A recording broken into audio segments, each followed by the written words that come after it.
तो हे ट्रेडर्स, कैसे हो आप सभी लोग। सबसे पहले मेरी तरफ से आप सभी को happy new year. I hope कि ये साल आपके लिए अच्छा रहा होगा। मुझे पता है ज़्यादातर लोगों के मन में अच्छे साल का यही मतलब होगा कि अगर उन्होंने इस साल प्रॉफिट किया होगा तब तो ये साल उनके लिए अच्छा है, लेकिन अगर उन्होंने इस साल भी लॉस किया है तो ये साल उनके लिए ख़राब है। लेकिन मुझे अच्छे से पता है जो लोग भी इस वीडियो को देख रहे हैं वो या तो लॉस कर रहे हैं या फिर प्रॉफिट करने के लिए स्ट्रगल कर रहे हैं, क्योंकि जो लोग भी प्रॉफिट कर रहे हैं उन्हें ऐसी वीडियोस देखने की ज़रूरत पड़ेगी नहीं। तो मैं होप करता हूँ कि आप इसी कैटेगरी में होंगे, या तो अभी आप लॉस कर रहे हो या फिर प्रॉफिट करने के लिए स्ट्रगल कर रहे हो। तो अगर मैं इस सेकंड कैटेगरी के हिसाब से देखूं, अगर आपने 2025 को बिना गिव अप किए सरवाइव कर लिया है और आप सेम एनर्जी के साथ 2026 में जा रहे हो, तब भी ये आपके लिए बहुत बड़ी जीत है। अब ऐसा मैं आपको मोटिवेट करने के लिए नहीं कह रहा हूँ, ये चीज़ मैं आपको वीडियो के एंड तक फैक्ट के साथ प्रूव करके भी दिखाऊंगा। तो अब जो लोग भी ट्रेडिंग में लॉस में हैं या फिर स्ट्रगल कर रहे हैं, हो सकता है वो लोग बिगिनर हों, वो अभी 1-2 महीने पहले आए हों, या फिर हो सकता है उन्हें आए हुए 6 महीने हो गए हों, या फिर ऐसा भी हो सकता है वो लोग पिछले 1-2 साल से ट्रेड कर रहे हों। अगर आप पिछले 1-2 साल से ट्रेड कर रहे हो, आपको इस चीज़ का तो आइडिया लग चुका होगा कि जिस होप के साथ में आप ट्रेडिंग में आए थे, ट्रेडिंग वैसी है नहीं। मुझे भी पता है सब लोग जल्दी से जल्दी पैसा कमाने के लिए इस ट्रेडिंग में आए थे, लेकिन अगर आप पिछले 1-2 साल से ट्रेड कर रहे हो, अब तक तो ये बात आपको अच्छे से पता चल चुकी होगी कि ट्रेडिंग कोई क्विक रिच स्कीम है नहीं।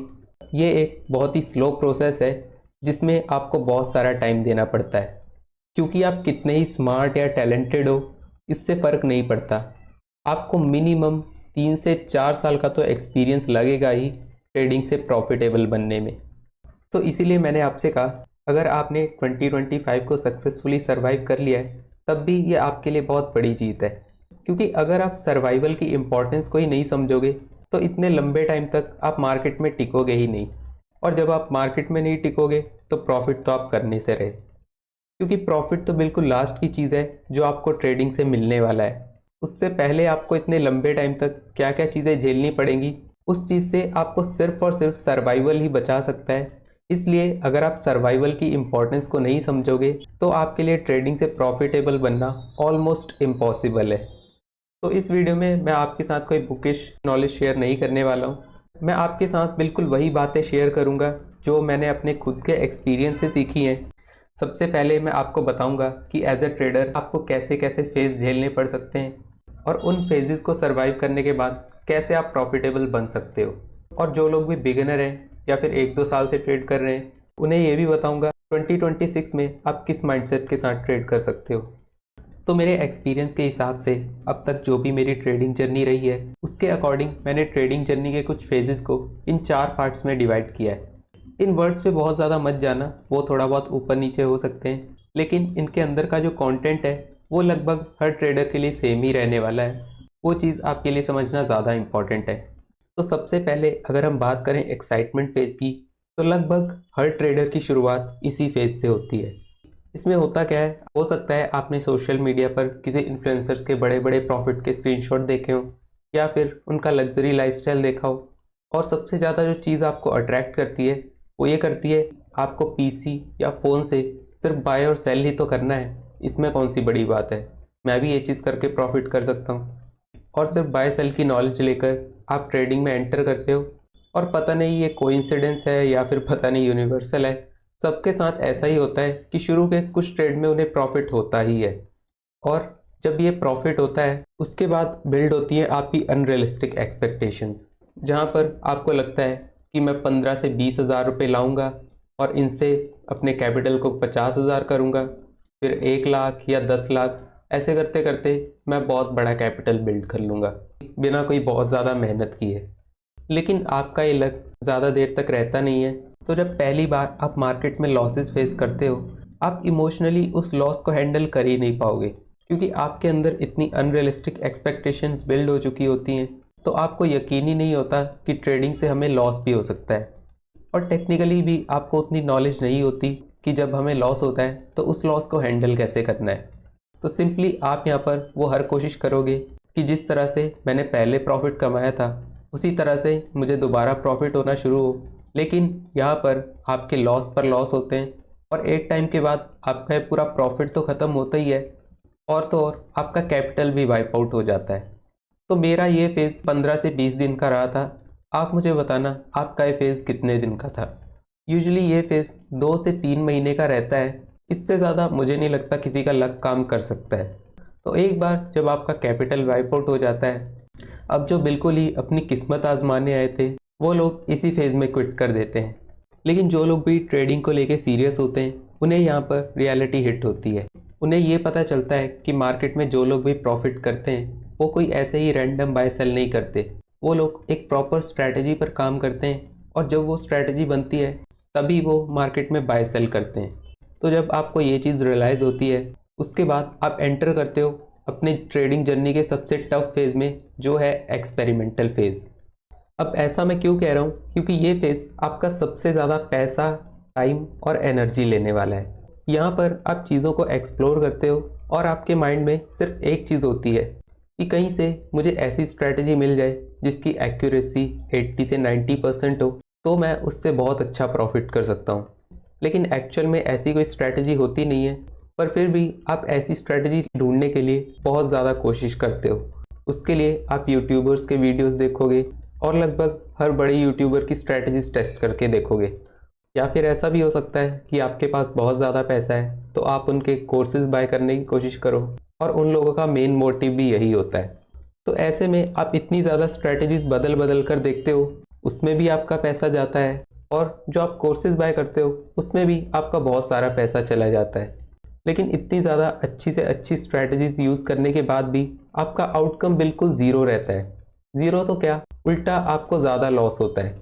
इस पहले फेज़ में तो आपने सिर्फ एक बार अपना कैपिटल वाइप आउट किया था, लेकिन इस एक्सपेरिमेंटल फेज़ में आप न जाने कितनी बार अपना कैपिटल उड़ा देते हो। अब ऐसे फेज़ को सरवाइव करना बहुत मुश्किल होता है, क्योंकि इतना सीखने और टाइम इन्वेस्ट करने के बाद जब आपको कोई आउटकम नहीं मिलता है, ऑब्वियसली एक नॉर्मल सा पर्सन यही सोचेगा ट्रेडिंग सिर्फ एक स्कैम है, यहाँ पर पैसा वैसा नहीं बनता।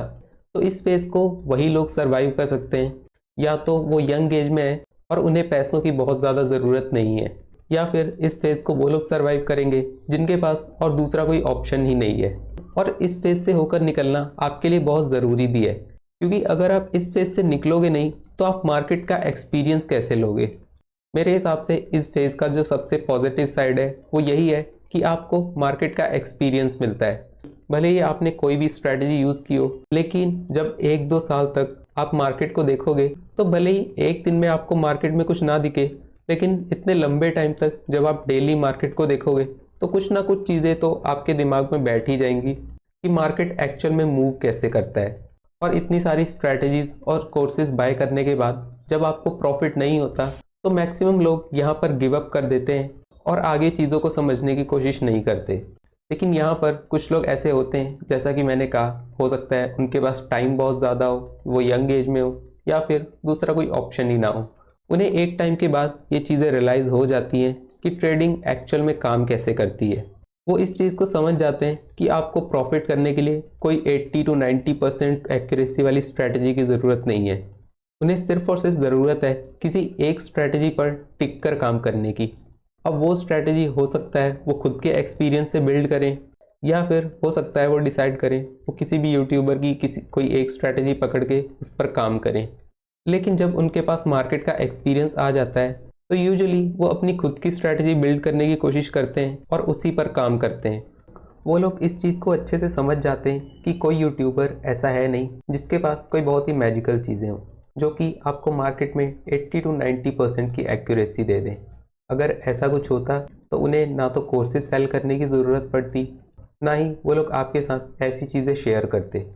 तो ये चीज़ रियलाइज़ होने के बाद वो लोग यूट्यूबर से ज़्यादा अपने एक्सपीरियंस को प्रायोरिटी देते हैं, क्योंकि अब वो समझ चुके होते हैं कि उन्हें प्रॉफिट करने के लिए ऐसी कोई मैजिकल स्ट्रैटेजी की ज़रूरत नहीं है। अगर उनके पास कोई ऐसी स्ट्रैटेजी भी है जिसका विन रेट बहुत ही एवरेज हो, तब भी वो लोग उससे बहुत अच्छा प्रॉफिट कमा सकते हैं। तो ये चीज़ें रियलाइज़ होने के बाद वो अपने एक्सपीरियंस का यूज़ करके खुद से स्ट्रैटेजी बनाते हैं और उस पर काम करना शुरू करते हैं। तब आप अपने दूसरे फेज़ से अपने तीसरे फेज़ में शिफ्ट हो चुके होते हो और यहाँ पर आप सही चीज़ें करने की कोशिश करते हो, जैसे किसी एक स्ट्रैटेजी पर स्टिक रहना, चीज़ों को सिंपल रखना और बिल्कुल रियलिस्टिक एक्सपेक्टेशंस के साथ चलना। अब इस फेज़ की सबसे अच्छी बात क्या होती है कि यहाँ तक पहुँचते हुए आपको ये चीज़ तो अच्छे से क्लियर हो जाती है कि प्रॉफिटेबल होने के लिए आपको एग्जैक्टली क्या चीज़ें फॉलो करने की ज़रूरत है, जिस वजह से आपके अंदर क्लैरिटी होती है और क्लैरिटी आने से आपकी जर्नी काफ़ी ईजी हो जाती है। आप अपना लॉस अच्छे से मैनेज करते हो, पेशेंस रखते हो और पूरा डिसिप्लिन रहने की भी कोशिश करते हो। लेकिन इस फेज़ की जो डार्क साइड है वो ये है कि सब कुछ सही करने के बाद भी आपको अल्टीमेटली लॉस ही फेस करना पड़ता है। लेकिन ये लॉस आपके इस फेज़ से काफ़ी कम होता है, क्योंकि आप एक सिंगल स्ट्रैटेजी पर डिसिप्लिन के साथ काम कर रहे हो, तो आपका लॉस बहुत लिमिट में होगा। तो इस केस में आप अपना कैपिटल तो वाइप आउट नहीं करने वाले। लेकिन इस फेज़ की जो सबसे डेंजरस चीज़ है वो है आपका डाउट। ये फेज़ लगभग हर ट्रेडर को डाउट में डाल देता है कि क्या उनके लिए ट्रेडिंग सच में काम करेगी भी या फिर नहीं। और ऐसे डाउट के साथ काम करना बहुत ज़्यादा मुश्किल होता है। अगर आप इस फेज़ को सर्वाइव कर जाते हो तो आप अपने गोल के बहुत करीब आ जाओगे। तो इस फेज़ में आपके लॉस करने का सिंपल सा रीज़न ये होता है कि भले ही आप सब चीज़ें सही कर रहे हो, लेकिन फिर भी अभी आप एक स्ट्रैटेजी पर ही काम कर रहे हो। और पैसा कभी स्ट्रैटेजी से नहीं बल्कि एक सिस्टम से बनता है। और इस स्ट्रैटेजी सिस्टम के कॉन्सेप्ट को मैं अपनी एक वीडियो में बहुत डिटेल में डिस्कस कर चुका हूँ, जिसका लिंक मैं आपको नीचे डिस्क्रिप्शन में दे दूँगा। और मुझे पता है ज़्यादातर लोग उस वीडियो को देखेंगे नहीं। तो इन शॉर्ट अगर मैं आपको बताऊँ, सिस्टम का मतलब ये होता है किसी एक स्ट्रैटेजी पर आपने कितनी बार प्रैक्टिस की है। अगर आपने किसी एक स्ट्रैटेजी पर 100 बार ट्रेड ले लिया तो उस स्ट्रैटेजी का आपको बहुत अच्छे से एक्सपीरियंस हो जाएगा और उसकी छोटी छोटी डिटेल्स पता होंगी। तो धीरे धीरे वो स्ट्रैटेजी एक सिस्टम में कन्वर्ट हो जाती है। और जो ट्रेडर इस थर्ड फेज़ में काम करते हैं वो अंदर से इतना टूट चुके होते हैं कि उन्हें किसी चीज़ की होप ही नहीं होती। अब जब वो लोग अंदर से इतना टूट चुके होते हैं, ऐसे केस में ना तो उन्हें लॉस का कोई डर होता है और ना ही उन्हें प्रॉफिट की कुछ खास होप होती है, क्योंकि वो प्रॉफिट कमाने की हर वो कोशिश कर चुके होते हैं जो कि पॉसिबल हो सकती थी, लेकिन फिर भी उन चीज़ों से उसका प्रॉफिट बना नहीं। इससे अच्छा तो यही है कि वो बिल्कुल इमोशनलेस होकर वही चीज़ें फॉलो कर ले जो कि उसे फॉलो करने के लिए ज़रूरी है। और ट्रेडिंग एक्चुअल में एक ऐसा ही पर्सन मांगती है जिसे कि ना तो लॉस का डर हो और ना ही प्रॉफिट की बहुत ज़्यादा ज़रूरत हो। तो वो एक स्ट्रैटेजी को पकड़कर उस पर काम करता रहता है और एक टाइम के बाद ऑटोमेटिकली वो एक स्ट्रैटेजी से सिस्टम पर शिफ्ट हो जाता है। और वो इस फेज़ में लॉस इसलिए करता है क्योंकि स्ट्रैटेजी से एक सिस्टम पर शिफ्ट होने के लिए आपको मिनिमम 6 महीने से 1 साल का तो टाइम लगता ही है। ये सिस्टम आपका 1-2 महीने में बिल्ड नहीं होता। और वो जब बिल्कुल इमोशनलेस होकर ट्रेड लेता रहता है कंसिस्टेंसी के साथ, एक टाइम के बाद सिस्टम बिल्ड होने के बाद ऑटोमेटिकली उसे ट्रेडिंग में प्रॉफिट भी होने लगता है। और ये फेज़ तो मुझे आपको बताने की ज़रूरत नहीं है, आप पहले दिन से ही इस फेज़ के बारे में अच्छे से जानते हो। और इस फेज़ में पहुंचने के बाद आप चाहो तो आप अपना कैपिटल भी इंक्रीज़ कर सकते हो, जिससे कि आप भले ही ट्रेड कम लो, जब भी वो ट्रेड आपका टारगेट हिट करे तो आपको उससे एक डिसेंट प्रॉफिट हो सके। वैसे तो मुझे पता है जो लोग भी इस वीडियो को देख रहे हैं वो 100% इस सेकंड और थर्ड कैटेगरी के ही होंगे। तो अपने ट्रेडिंग एक्सपीरियंस से मैंने अब तक जो जो चीज़ें भी सीखी हैं उसे मैं आपसे कुछ सिंपल पॉइंट्स के थ्रू बताता हूँ। अगर आप उन चीज़ों को ऑनेस्टली फॉलो करते हो तो मैं इस चीज़ की तो गारंटी नहीं लेता कि आप कितनी जल्दी प्रॉफिटेबल होगे, लेकिन कम से कम एक प्रॉफिटेबल ट्रेडर बनने के सही रास्ते पर आ जाओगे। लेकिन उससे पहले जो लोग भी मार्केट में नए हैं, उन्हें आए हुए अभी 1 से 2 महीने ही हुए हैं, ये बातें उनके लिए वैलिड नहीं हैं। वो बातें सिर्फ उन लोगों के लिए काम करेंगी जो एटलीस्ट 1 से 2 साल से ट्रेड कर रहे हैं। जो अभी नए ट्रेडर हैं उनके लिए मेरा सिंपल सी एडवाइस यही है कि अभी आप चीज़ों को एक्सप्लोर करो इस सेकंड फेज़ के थ्रू। इस फेज़ में आपको सिर्फ 2 चीज़ों से बच के रहना है, वो है पेड कोर्सेज और टिप्स। क्योंकि आप चाहे किसी यूट्यूबर की पेड स्ट्रैटेजी यूज़ करो या फिर उसकी फ्री स्ट्रैटेजी, लॉस आपको दोनों केसेस में ही होने वाला है। इस फेज़ का जो मेन रोल है वो है सिर्फ और सिर्फ आपको एक्सपीरियंस देना। तो जो पैसा आप टिप्स या कोर्सेज में इन्वेस्ट करोगे, इससे अच्छा तो आप उस पैसे को मार्केट में ही लॉस कर दो, ताकि उससे आपको कुछ एक्सपीरियंस मिल सके। और दूसरी चीज़, आपको सिर्फ और सिर्फ छोटी क्वांटिटी से ही ट्रेड करना है। जैसे अभी मैं निफ्टी की बात करूं तो उसका लॉट साइज है 75। अब क्योंकि मैं ऑलरेडी बता चुका हूं कि पैसा तो आपको ट्रेडिंग में बिल्कुल लास्ट में मिलने वाला है, तो जब पैसा आपको बिल्कुल एंड में मिलने वाला है तो स्टार्टिंग में आपका ज़्यादा क्वांटिटी से ट्रेड करने का तो कोई मतलब ही नहीं बनता। एक बिगिनर ट्रेडर के लिए सबसे अच्छा यही होता है कि वो अपना ज़्यादा से ज़्यादा पैसा बचा सके। और वो पैसा किस तरीके से बच सकता है वो तरीके मैं आपको बता चुका हूँ। तो अब हम चलते हैं उन इम्पॉर्टेंट पॉइंट्स की तरफ जो आपको 2026 में फॉलो करने की ज़रूरत है। अब जैसा कि मैंने कहा था कि ये पॉइंट्स उन लोगों के लिए ही वैलिड है जो कम से कम 1 से 2 साल से मार्केट में ट्रेड कर रहे हैं।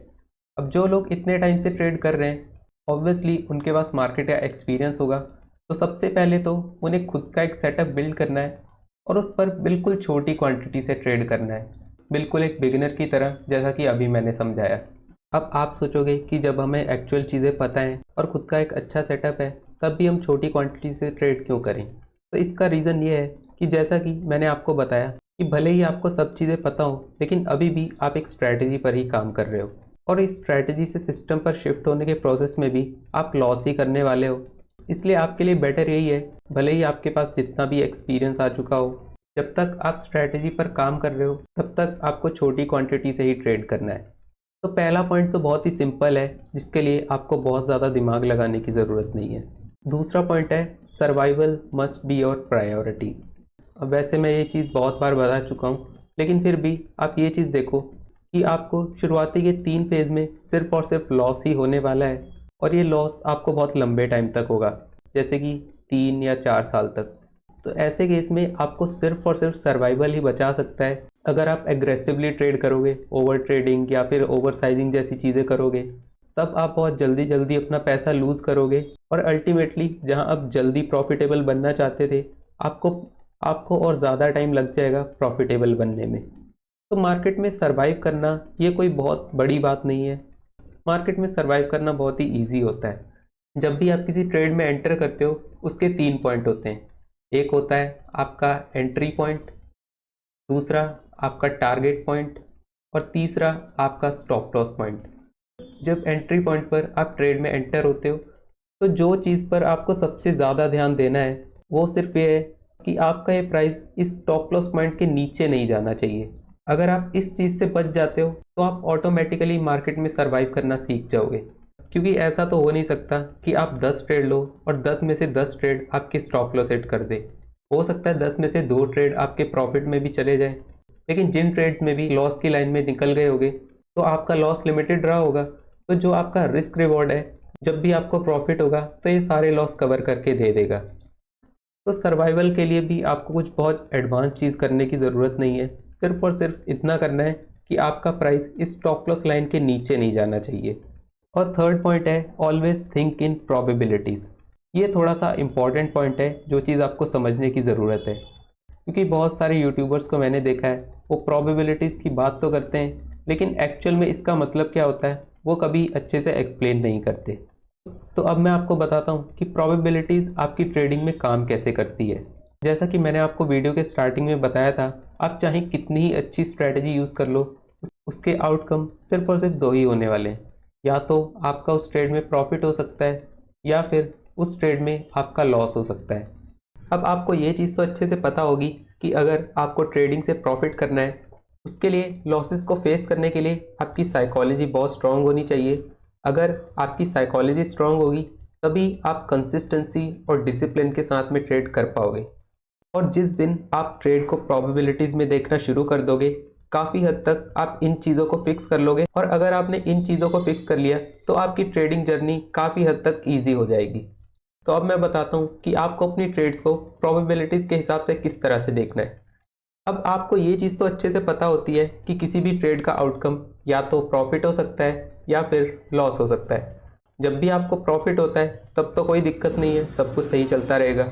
लेकिन जब आपको लॉस होता है उस टाइम पर आपकी साइकोलॉजी डिस्टर्ब होती है। अब भले ही आपको अच्छे से पता है कि ट्रेडिंग में आपको लॉस देखना पड़ सकता है, लेकिन फिर भी आपकी साइकोलॉजी डिस्टर्ब क्यों होती है? आपकी साइकोलॉजी इस वजह से डिस्टर्ब नहीं होती कि आपको लॉस हुआ है, बल्कि इस वजह से डिस्टर्ब होती है कि आपको लॉस किस रीज़न की वजह से हुआ है।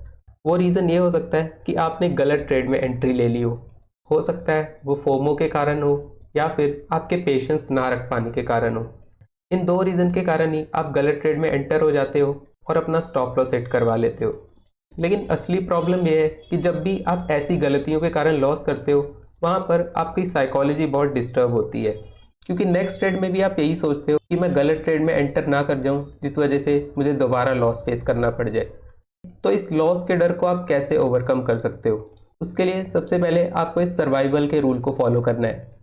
जैसा कि मैंने कहा था कि चाहे कुछ भी हो जाए, आपका प्राइस स्टॉप लॉस लाइन के नीचे नहीं जाना चाहिए।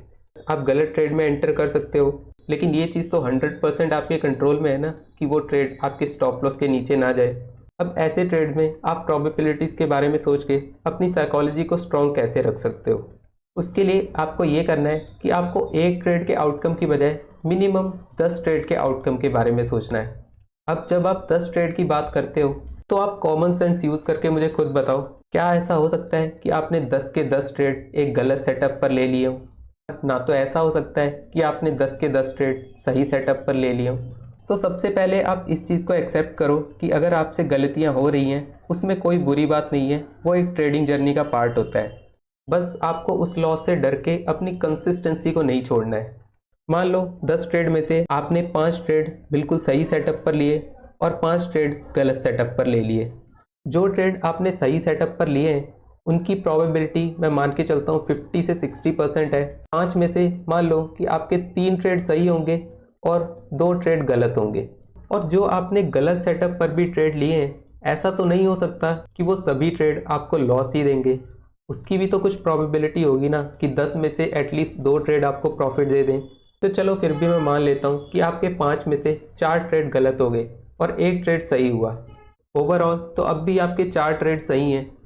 अब आपने अगर सिर्फ अपने स्टॉप लॉस को सही से मैनेज किया होगा और सही रिस्क टू रिवॉर्ड फॉलो किया होगा, तब भी आप प्रॉफिट में ही निकलोगे। तो कहने का मतलब आपको लॉसेस को अपने सर पर बहुत ज़्यादा हावी होने नहीं देना है, भले ही वो लॉस आपके गलत सेटअप से आए हों। आपको कंट्रोल में सिर्फ ये रखना है कि लॉस आपके स्टॉप लॉस से ज़्यादा ना हो। अब अगर आप अपने जर्नल को ऑनेस्टली मेंटेन करते होगे तो आपका जर्नल एक टाइम के बाद इन गलत ट्रेड्स को ऑटोमेटिकली कम कर देगा। क्योंकि ऐसे प्रोबेबिलिटीज़ में सोचते सोचते जब आप एक सेटअप पर 100 ट्रेड ले लेते हो, तब भी आपकी ट्रेडिंग में सेम प्रोबेबिलिटी काम करेगी। एटलीस्ट 100 में से आपके 30 से 35 ट्रेड तो सही होंगे ही, और उनमें जो ट्रेड भी आपके गलत होंगे तो डेफिनेटली आप उन लॉसेस को रिव्यू करोगे और इतने डेटा के बाद उनको काफ़ी हद तक कम करने की कोशिश करोगे। तो इस तरह से अगर आप ट्रेड्स को प्रोबेबिलिटी में देखोगे तो ये आपकी ट्रेडिंग जर्नी को काफ़ी ईजी बना सकता है। और सबसे इम्पॉर्टेंट है अपने आप को प्रॉफिट से डिटैच करना। और ट्रेडिंग जर्नी का सबसे टफ पार्ट यही होता है, क्योंकि अगर आप अपने आप को प्रॉफिट से डिटैच नहीं करोगे तो आपके अंदर पेशेंस बिल्ड हो ही नहीं पाएगा। और पेशेंस का ट्रेडिंग में कितना इम्पॉर्टेंट रोल है ये आप अच्छे से जानते हो। और ज़्यादातर लोग इस पेशेंस में ही मार खाते हैं, क्योंकि वो लोग प्रॉफिट से बहुत ज़्यादा अटैच्ड होते हैं। अब प्रॉफिट से अटैच रहने का आपका रीज़न कुछ भी हो, मार्केट को उस चीज़ से फ़र्क नहीं पड़ता। 80 to 90% of the time market आपका पेशेंस टेस्ट करता है। अगर आप उस पेशेंस के टेस्ट में फेल हुए तो आपको लॉस ही फेस करना पड़ेगा। तो इस चीज़ को फिक्स करने के लिए मैं आपको ये कहता हूँ कि आप सिर्फ 2 से 3 महीने तक अपने आप को प्रॉफिट से डिटैच करके देखो। और इस 2 से 3 महीने के पीरियड में आपको सिर्फ और सिर्फ ऐसे ट्रेड में एंटर करना है जिसमें आपका कॉन्फिडेंस बहुत ज़्यादा हाई हो और आपको ऐसा लग रहा हो कि अगर वो प्राइस इस एंट्री पर आया, किसी भी हाल में वो यहाँ से नीचे जा ही नहीं सकता, वो 100% यहाँ से ऊपर ही जाएगा। वर्स्ट केस में क्या होगा कि आपको 2 से 3 महीने में कोई भी ट्रेड नहीं मिलेगा। पर एक बार आप सोच के देखो, क्या ऐसा सच में पॉसिबल है कि आपको 2 से 3 महीने में ऐसे 10 भी ट्रेड ना मिले जिसमें आपको बहुत ज़्यादा कॉन्फिडेंस हो? तो इस तरह से आप अपने प्रॉफिट को डिटैच करके अपने अंदर पेशेंस भी बिल्ड कर सकते हो। आई होप आपको ये 4 पॉइंट अच्छे से समझ आ चुके होंगे। मुझे नहीं लगता कि मुझसे एक भी ऐसा पॉइंट मिस हुआ है जो कि एक प्रॉफिटेबल ट्रेडर के लिए बहुत ज़्यादा ज़रूरी है। इन पॉइंट्स में आपकी स्ट्रैटेजी कवर हो चुकी है, उस स्ट्रैटेजी को कैसे ट्रेड करना है ये चीज़ हम कवर कर चुके हैं, कंसिस्टेंसी, डिसिप्लिन, पेशेंस और साइकोलॉजी। तो अगर आप इन 4 चीज़ों को ऑनेस्टली सिर्फ 6 महीने तक फॉलो कर लेते हो तो मैं इस चीज़ की गारंटी तो नहीं ले सकता कि आप सुपर प्रॉफिटेबल ट्रेडर बन जाओगे, लेकिन ये पॉइंट आपकी ट्रेडिंग जर्नी बहुत हद तक आसान कर देंगे। मैं होप करता हूँ कि ये 2025 आपके स्ट्रगल का लास्ट ईयर रहा हो और 2026 से आपकी ट्रेडिंग जर्नी की एक नई शुरुआत हो सके और इसमें आप प्रॉफिटेबल भी बन जाओ।